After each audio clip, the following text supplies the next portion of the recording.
श्री राम समर्थ. शांती परमात्मा स्मरणाने मिळते.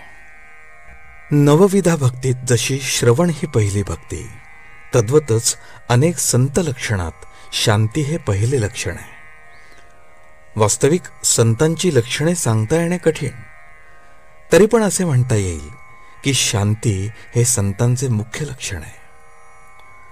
पृथ्वी ही क्षमा शांती रूप आहे, त्याप्रमाणेच संत असतात. शांती ढळायला बाहेरची परिस्थिती कारण नसून अंतस्थिती हीच कारण आहे.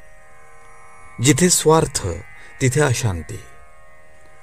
भगवंताहून मी निराळा अशी जिथे द्वैत भावना, तिथे खरी शांती नाही.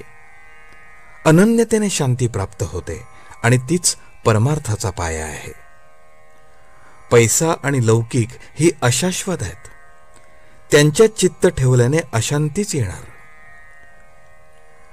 शांती बिघडायला दोन कारणे आहेत. एक, गत गोष्टींचा शोक आणि दुसरे, पुढची चिंता. आपल्या बाबतीत घडणारे मागले आणि पुढले हे दोन्ही ईश्वराधीन आहेत अशी दृढ समजूत झाली तर शांती बिघडणार नाही. आणखी महत्वाची गोष्ट म्हणजे सदाचरण. सदाचरण नसेल तर शांती कधीही येणार नाही. पश्चाताप करण्याची पाळी येईल. म्हणून प्रत्येक कर्म भगवंताच्या साक्षीने करावे. भगवंताला साक्षी ठेवून कर्म केले तर हातून दुष्कर्म होणार नाही.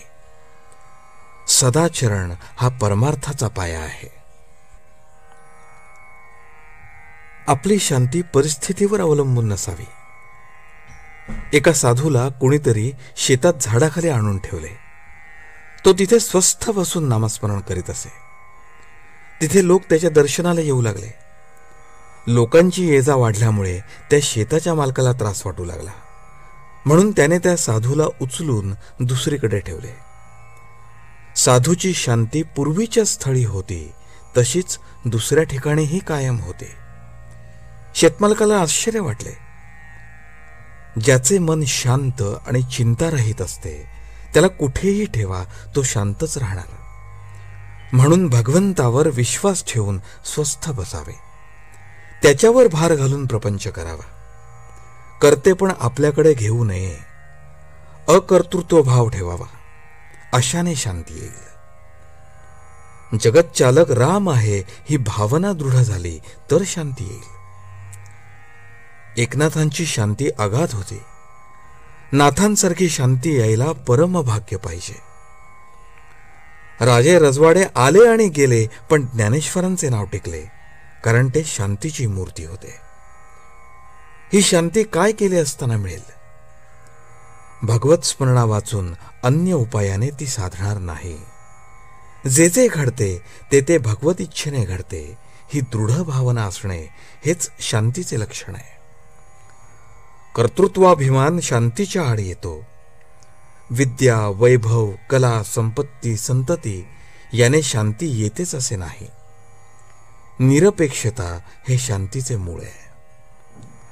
मनाविरुद्ध गोष्ट घडल्यानंतर लगेच भगवंताची आठवण करावी, म्हणजे आपोआप शांती येईल. मनातली शांती कायम ठेवून रागवता येते. तसे केल्यास हातून प्रमाद घडत नाही. आजचे बोधवचन. शांती परमात्मा स्मरणाने मिळते. ते स्मरण अखंड ठेवावे आणि खुशाल प्रपंच करावा. जानकी जीवन स्मरण. जय जय राम.